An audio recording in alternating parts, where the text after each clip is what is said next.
Welcome to Open Range. I'm your host, Gary Emineth. Today we're going to be visiting with Lance Hagan, a Lincoln developer and farmer in Burleigh County.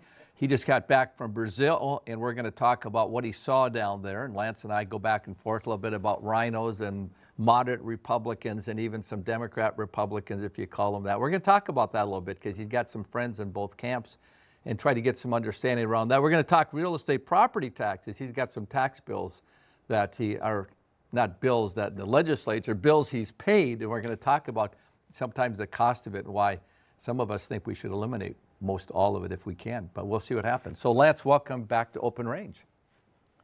Thanks, Gary. Good to see you. Nice to you see came you back again. alive. You told me a while back you're heading to Brazil, and you look all cleaned up, and did something coat on happen today. while you're down there, or what? No, I just put a coat on today just to come see you because last time I was here in a hoodie and the John Fetterman outfit. Yeah, you kind of had the Fetterman look, so I wore my Western shirt a little bit. We were talking about farmers, so I thought well, maybe I better, last time looked the part, and this time I don't know what we're going to talk about. I want to talk about Brazil because in fact, what's interesting is I'm hosting a KFAR show for Daryl Lease, and I said I want to have him back, and he told me he's on his way to Argentina, and so I thought, what's interesting, we're going to do some South America stuff, and I've never been other than border towns in Mexico. I've always wanted to do South America, but I've always been a little nervous over safety and security and things of that nature. Tell me what your experience was in Brazil. Largest country in South America, right? Yeah. A couple hundred million people. Huge landmass, huge. And I'm like you, I've been to Cancun and Jamaica, and I went to Cuba back in the early 2000s. I never really felt threatened in Cuba because you don't have much crime in Cuba. There's a pretty short process in the judicial system down there. Yeah, but what if they think you're one of the criminals, and all of a sudden When get in line. When I was in Cuba, We're going to get the blindfold and line you up against the wall there, Lance. When I went to Cuba, that's no joke. 2 weeks before I went to Cuba, some people had tried to hijack an airplane in the Havana airport. And when Fidel got them off the plane, I don't know who the hostage negotiator was or how they got them off. I don't remember. It's been 2000. It was just after 9/11, so it was 2001. They got them off the plane, just shot them on the airport. Right on the Jose Martin tarmac, just killed him right there. There was nothing. That was wow. It. And there's a lot of militia and things in Cuba. At least there was at that time. I'm sure there is now. People don't have anything to do. There's a lot of cops. I don't know if the guns have ammo in them. Maybe not.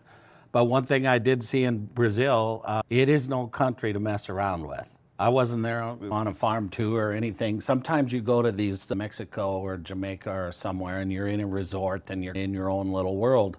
I was actually in downtown place called Goiânia, and it's about 200 miles from Mato Grosso, which is the largest bean producing state in the state of Brazil. And beans being? Soybeans. Soybeans, okay. Yeah. So largest. And Goiânia is like the fourth largest, but the crime is bad.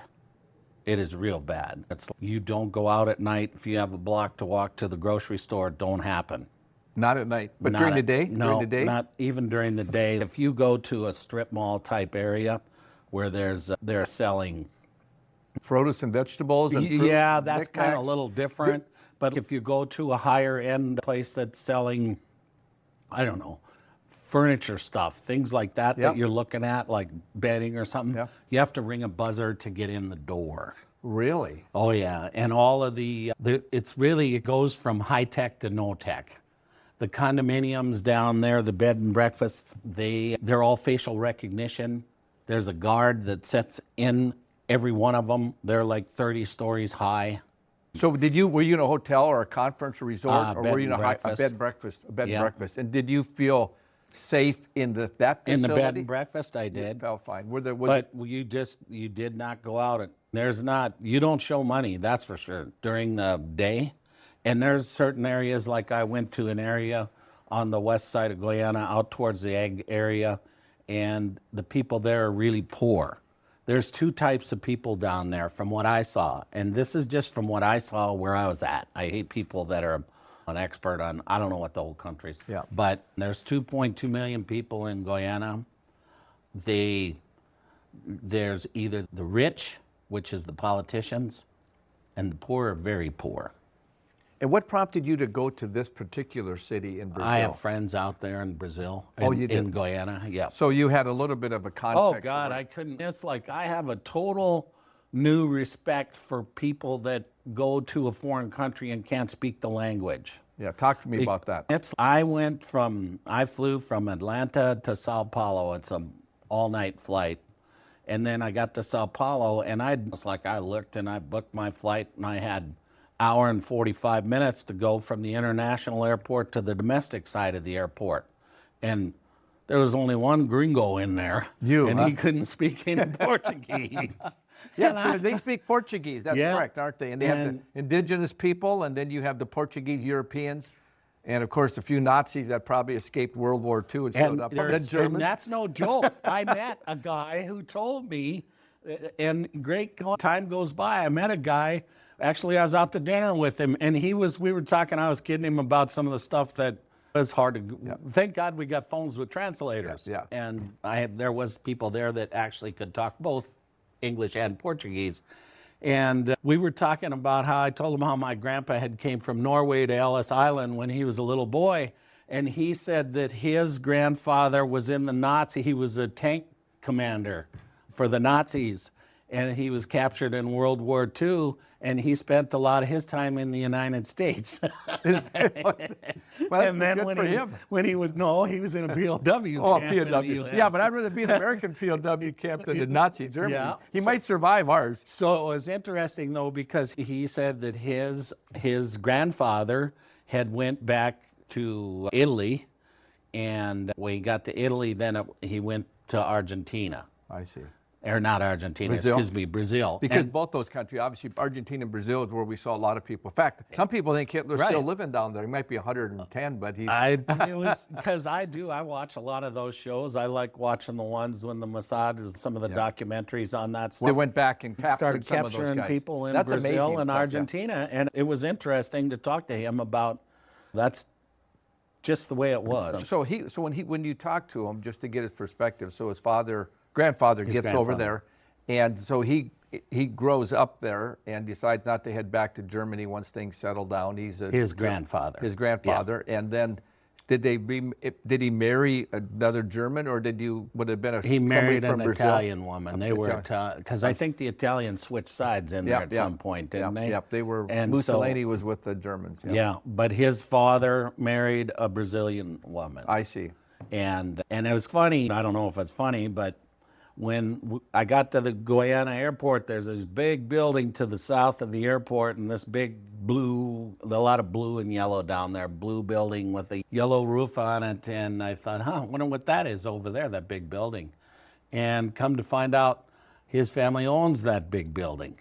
What in the world? And it's a produce place where they bring produce in from the farms, and then they size it, get rid of they sort through it, and then they distribute it to the grocery stores, which 90% of them are owned by the federal government. Is that right? And I have, some interesting stuff I found there, too. Talk to me a little bit about what you saw as far as the government. Brazil, they tend to be fairly socialist. They claim to be a democracy, right?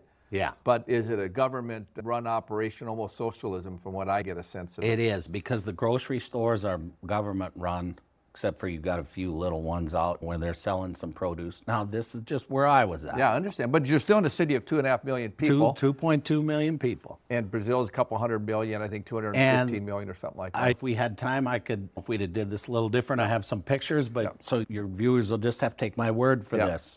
One night I stayed in a hotel and I walked in and I thought, the very first night I was there, and I thought, I wonder what this is going to be like. Then I looked in the bar area and there was Johnny Walker and Jim Beam and all of my old friends up there.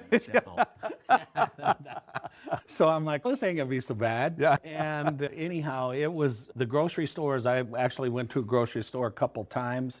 A box of Barilla pasta, I just bought 2 last night. I paid $1.89 here. In Brazil, I paid $3 American. Really? For Barilla pasta. The milk there all comes in liters. It's about the same cost as here. But all of the milk is on a shelf. It's not in a cooler. Not refrigerated. Not refrigerated. And I thought, and I just really couldn't force myself. I'm a big milk drinker, but I couldn't force myself to, just something ain't right about that. So I didn't drink any milk when I was there. And I looked it up, and apparently they have a process where theirs is like 250 degrees that they pasteurize this milk or bring it to.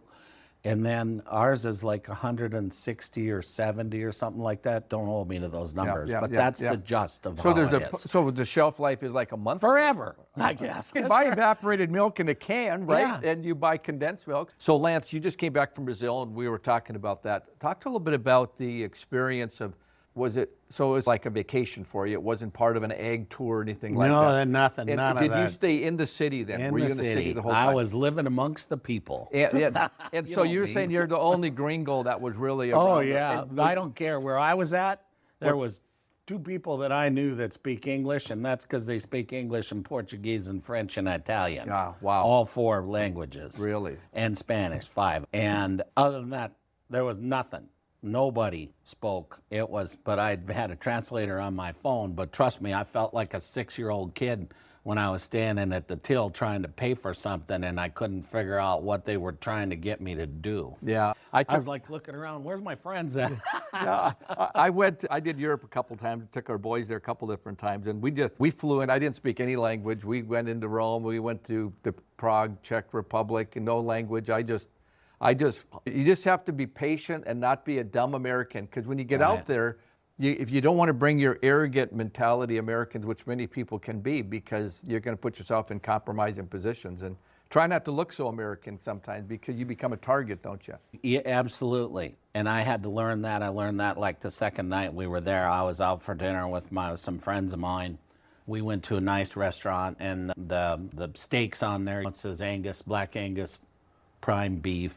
It was a nice place. And so it was the first night I wanted to pay for dinner.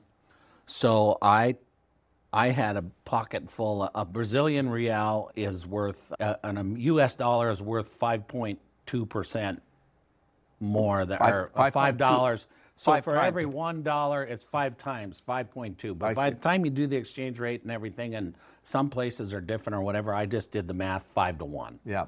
So anyhow, we got the bill.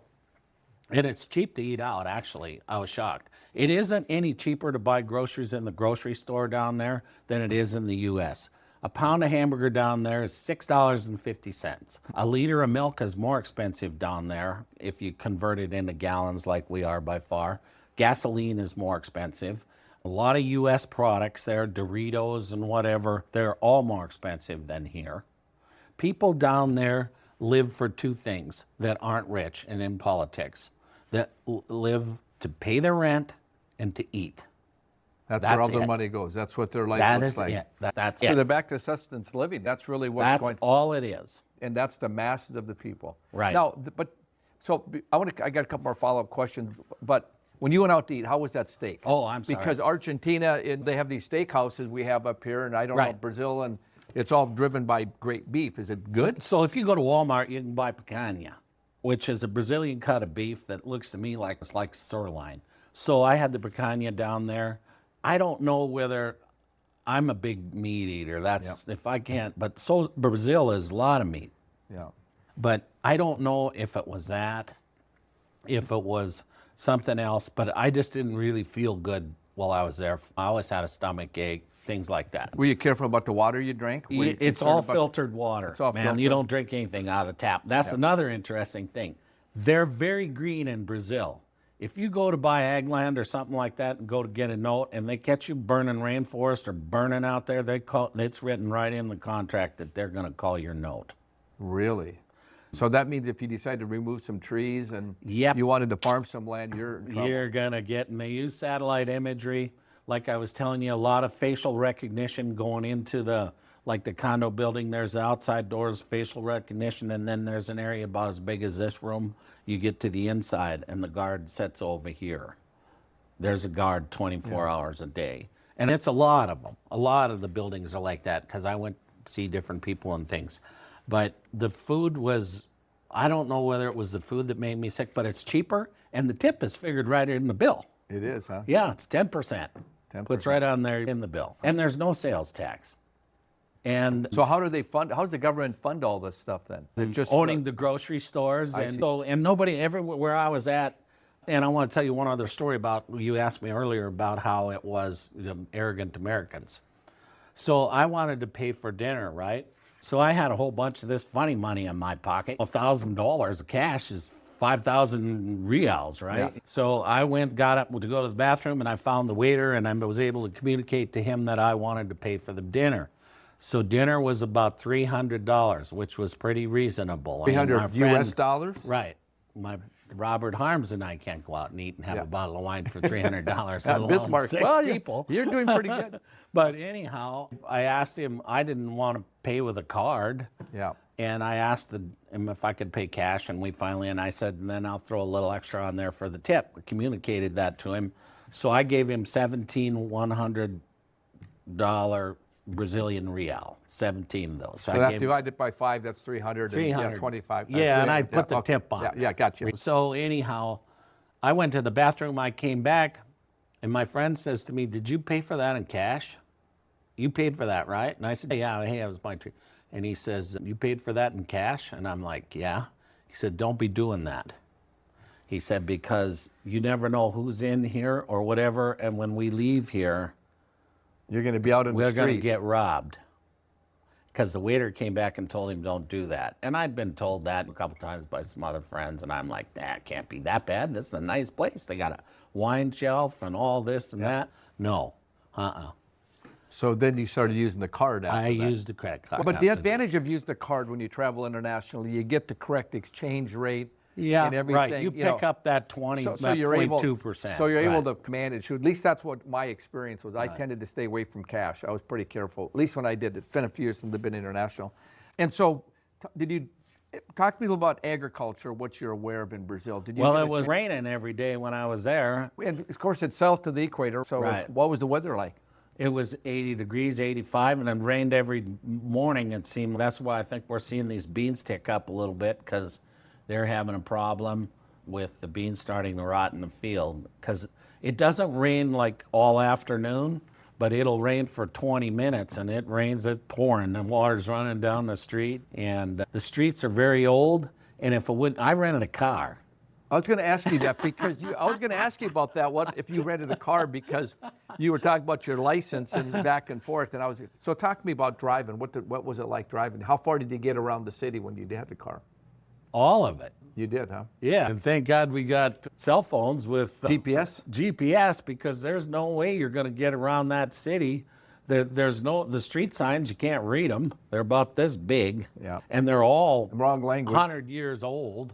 You can see it because they're in numbers like T85-10 or whatever, but you're not going to be able to read them street signs because you got 3 lanes of traffic, and then if you got an outside lane here with a car and you're in the middle lane and there's a bus over here, next thing you know, there's a motorcycle guy goes by you with a food thing on, because that's a big deal down there. That's interesting. I got a story when I took my wife and our boys years ago. We went to Madrid. We were in London and went to Madrid. And I rented a car in both places. And in Madrid, we got in late at night. I couldn't read the signs, and it took me 2 hours to find my hotel, even though it was only 3-4 miles from the hotel. But even better than that, I actually, with a friend here, Dave Volk from Bismarck area, I rented a car in Rome. Rome's the hardest city in the world to drive. I rented a car in Rome, and he and I drove all over Rome and went out in the countryside. So I'm adventurous. But I didn't have GPS, but I don't know what I would. If I'd had my wife and kids with me, I don't think I'd have rented a car in Rome. Ubers are cheap down there. They are. Yeah, an Uber in Las Vegas, you get an Uber in Vegas. And Bismarck's just as expensive as Vegas. So you get an Uber in Vegas and you're in there for 20 minutes or whatever, and it's $30. Down there, you're in it and it's $3. I see. But you got to make sure the Uber guy knows where you're taking you, that he's actually taking you. There is nobody that drives. Even another thing is, everybody must have Uber Eats down there, because I kid you not, you can sit and have lunch somewhere and watch, and a minute goes by and you'll see 10 guys go by on a motorcycle with a pack for food or regular coolers that are attached to they're about 18 inches by 18 inches. And those guys aren't afraid to go out at night. It's nothing to see 20 of them milling around in a 10-minute period.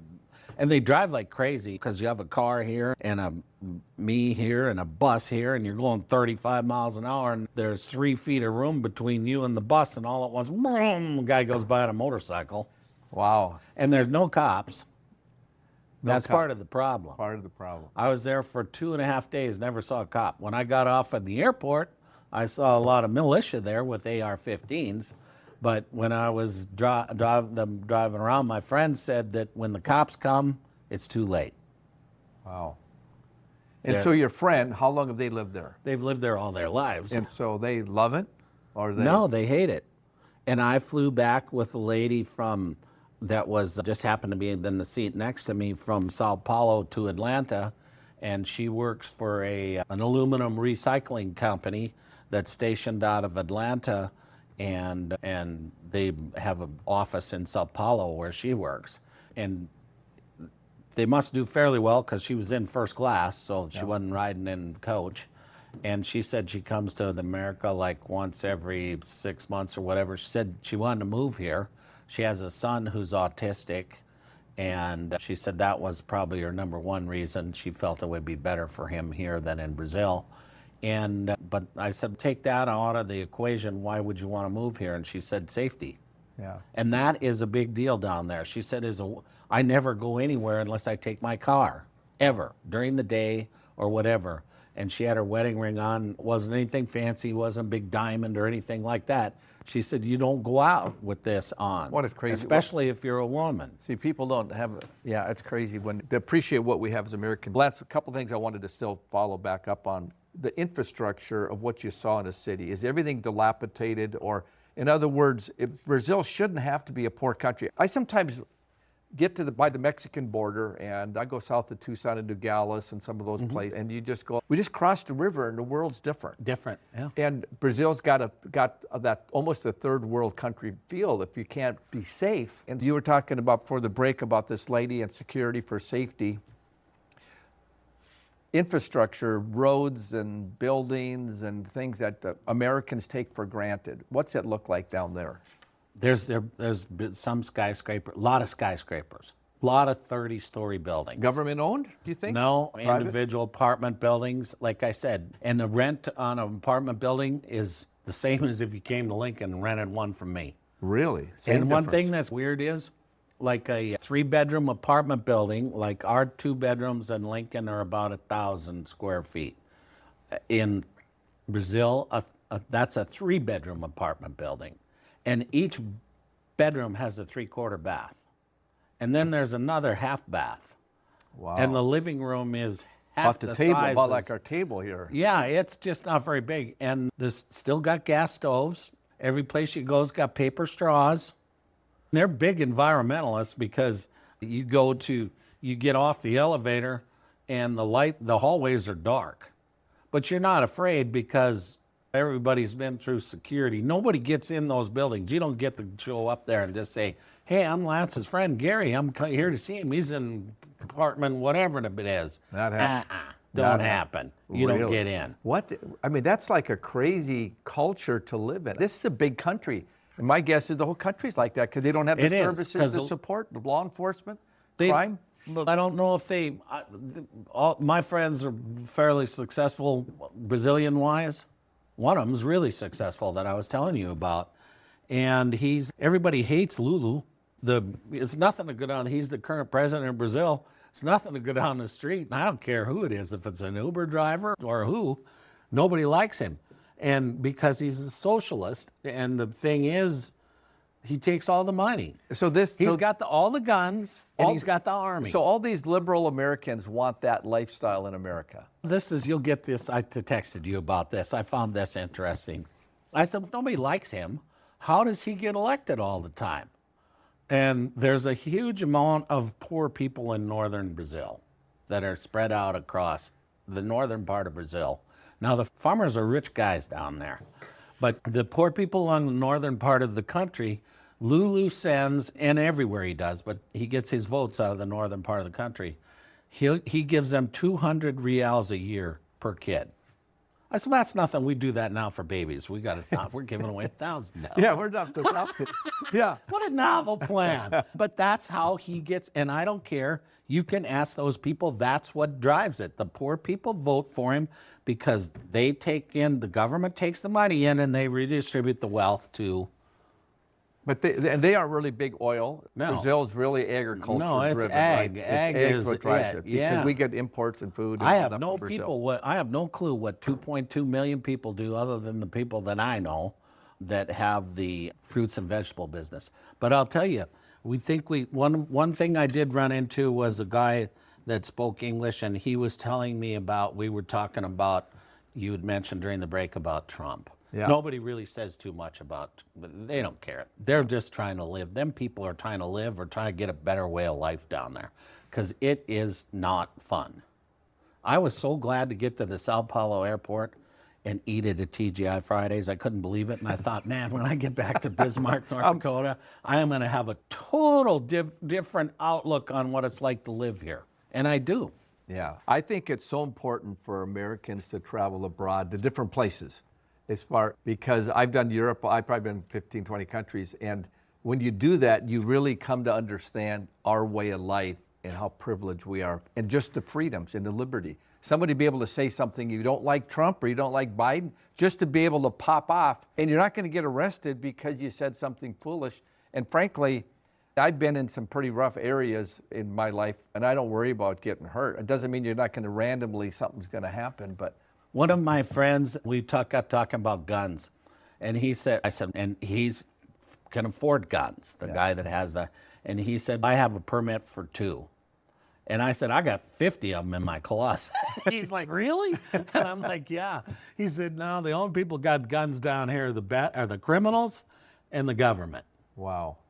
And it's not safe. And see, that's the not reality. safe. That's reality is the old argument is we're going to take everybody. I got these guys from France I used to work with. They said, you guys it's just so scary because everybody's got guns. I said, no, it's totally opposite. That's why we're safe because we have them.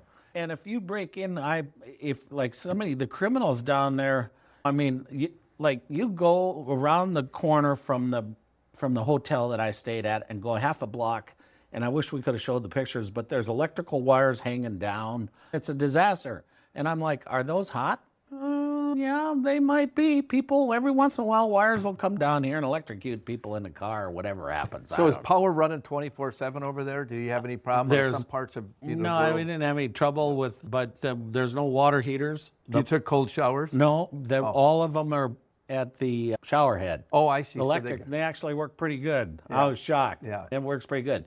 But the water in your kitchen sink, the water in your bathroom to wash your hands with, nada. Lukewarm. Wow. And Don't paper drink it. straws. Don't bring me any more paper straws. I didn't like the paper straws when I was eating it about out. 3 sucks and they're done. Outback was my favorite place to go. The malls are just as nice. I went to a couple malls. It's nicer than they're clean, they're nice. Yeah. That's where the people that have money go. Yeah. Earrings are $10,000 in the window, like looking at Zales down here. Wow, incredible.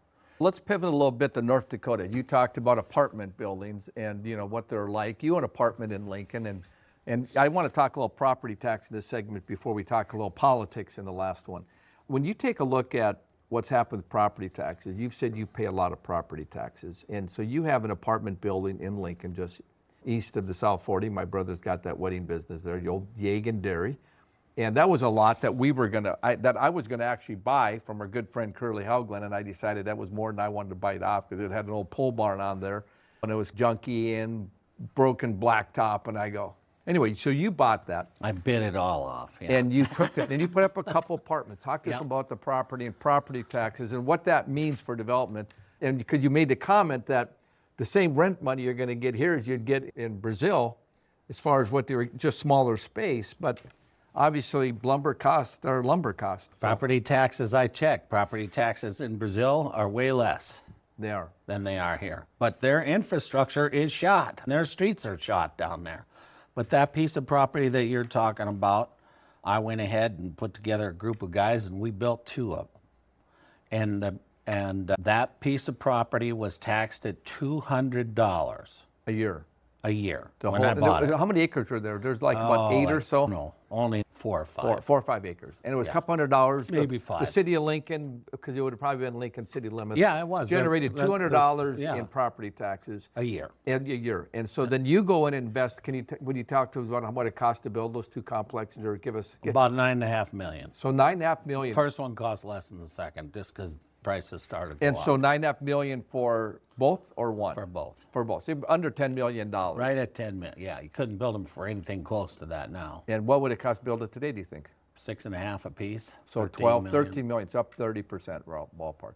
And so what are the property taxes on So one the of those? on one of those now is 52 to 54, depends on 52 to 54,000 a year a piece. Some of the taxes went down. Actually, I think Lincoln did drop their taxes back a little bit.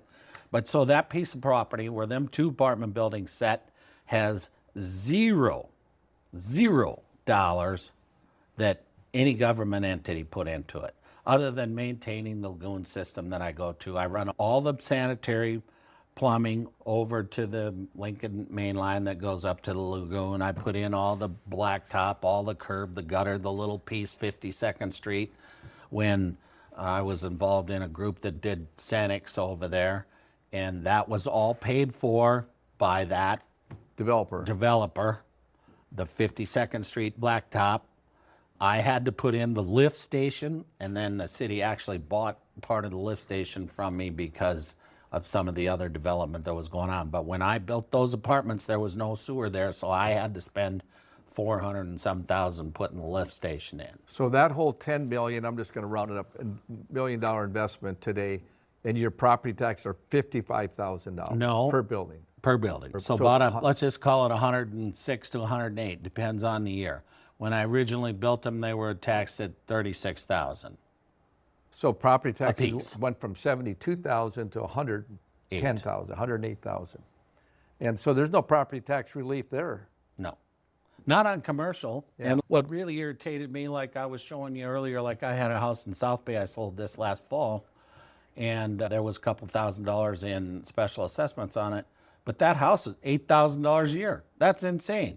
That's crazy. The property taxes. That kind so of you stuff. can see why people are frustrated, because you don't own your home. If you get in financial trouble and you can't, $8,000. My dad would roll over in his grave if he knew I was paying $750 a month in property taxes for a house to live in. North Dakotans are not done with that yet, I promise you. But anyway, we're going to go to the break. It's not the legislature's fault. We're going to go to the break. We come back here. We've been talking to Lance Hagan, developer and Burleigh County farmer. I'm your host, Gary Emineth. Stay tuned. I'm going to maybe get Rick Becker's going to come on and maybe do a show and talk. I suppose data he's centers against the data center. Oh no, I would guess he's supporting them. I think he realizes. But I don't know. I'll find out. We did it right, or Ellendale did, not we. I'm still an Ellendale boy. Yeah. Where are you from? I'm from Ellendale. Yeah. But they did it right in Ellendale, and wind towers are what put that there. But let's go on to whatever you want to talk about. Yeah, so Lee, just before the break, you were talking about the legislature and property taxes. It's not the legislature's fault. Right. So whose fault is it?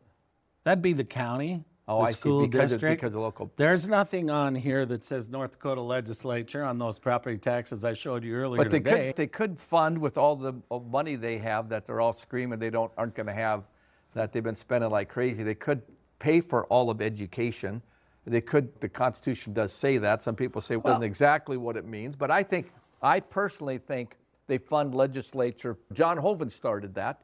He started buying down property taxes, but then he also started creeping up and paying some of the more education to take that bill away from the local homeowners or residents in these rural towns, or not all towns, I guess, for that matter. I shouldn't say just rural. But the point of it is they could fund that, was the argument. But then we have to look at ways of capping some of that too, because if Bismarck wants to build all brand new schools, and Ellendale doesn't want to build a brand new school, who's going to fund that? who's going to fund the brand new schools? That's why we have That's the problem. That's why we have these smart Nothing's legislators who are going to figure that out to make provisions for new buildings. I think capital outlays, you should address that in a different way, because you're right, growth happens. Somehow that's got to be funded. Nothing's free, so you got to pay for some of it. And people talk about South Dakota doesn't have any income tax and blah, blah, blah. Yeah, South Dakota's got a hell of a big property tax compared to ours too. Do they? Yeah.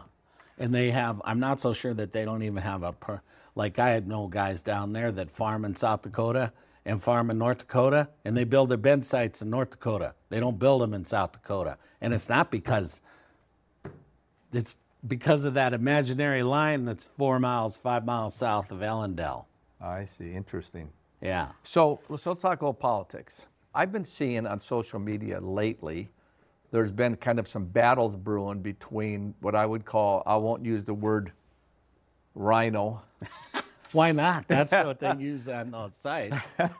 But I would say a more moderate Republican. I wish the Democrats had more people, so then we could, like John Fetterman, I think he might be a dino, huh? Yeah, he'd be a He'd be definitely. a Democrat. He'd be a and they dino. won't. Yeah, but they're not relevant. Of course, I got into it with one of my guests recently, or not in a bad way.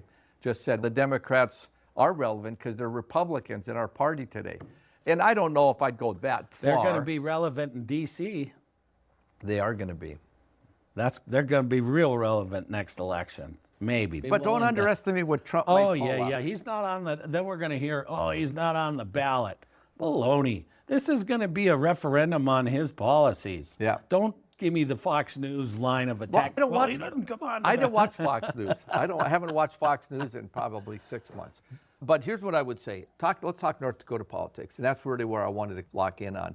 Is it looks like to me that the moderates, or I'd call the establishment, I don't know, you call it, what would you call them?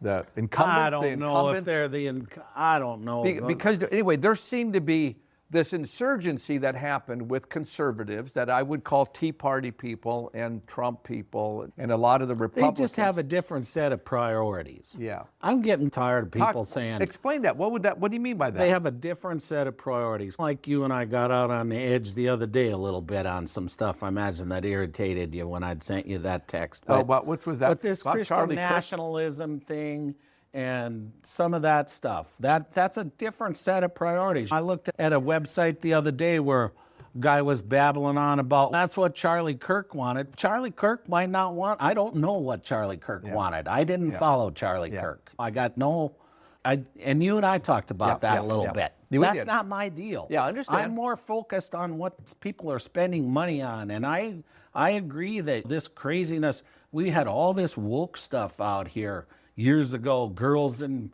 boy sports, and there was a fur baby thing, and I don't know how much of that was true or not, because I heard a lot of it wasn't true. It's just people getting it going and all that craziness. I'm focused on, and I don't agree with Elon Omar and the wackos that are over there, but I also don't think that we need to push our Christian values into schools and things like that. I'm probably getting out on the edge. But I think there's a limit to that. Now, I shouldn't say that we shouldn't do that. That's not really. That's not what you meant. That's not what I just meant. In other words, for me to try to. I sent you a Bible one time for Christmas or Easter or whatever. And I had to mess with and that's okay, but that's your choice. You can throw it in the garbage or whatever, but the point is I would never do that. I was brought up a Methodist. I mean, it's like my mother was, it isn't like I was brought up an atheist, and I'm not an atheist. But your point of pushing that on people is your point. Because you're more of a, sound like more of a libertarian more private person. That you have your own right to believe what you want.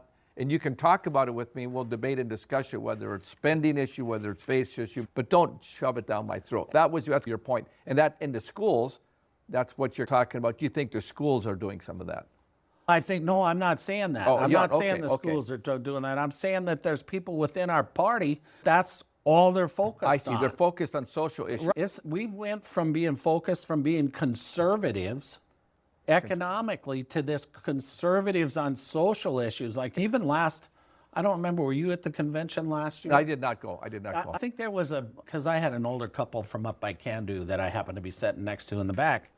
And I wasn't talking to him or anything. And he looked at me and says, hey, we're going to make this a felony now. And you could tell he's a big fan of Daryl Leese's because he was mad that K-Fire had moved Daryl from mornings to the afternoons. So Daryl's a conservative he's a talk pretty radio guy and conservative talk radio guy. radio. And he says, we're going to make this a felony now for abortions in North Dakota. They didn't go there. Yeah. They voted against it. I know they did. So and I'm not exactly 100% sure how that platform got picked the last time, but it got picked by a few people, and then it got sent down to the convention, and there wasn't much deviation from us. Either you took it or you didn't take it. No. That is not right. And there's some districts, Gary, that are doing the same thing right now, that are conservative, that are patriots, that are saying, oh, if you want to run against me for district chairman or run against me for secretary treasurer or run for the executive committee, you got to give 10 days notice. Why is that? Why is that? You want me to tell you one of the reasons? Yeah. There's multiple districts I'm aware of. And now let's start out with Mike LaFleur, who's the leader from Dickinson, who's the leader in the House, who's not running as the majority leader. And LaFleur's district went as far as making it like 90 days in advance and never disclosed it to people. It shouldn't be. And then you know what happens when you write the check out?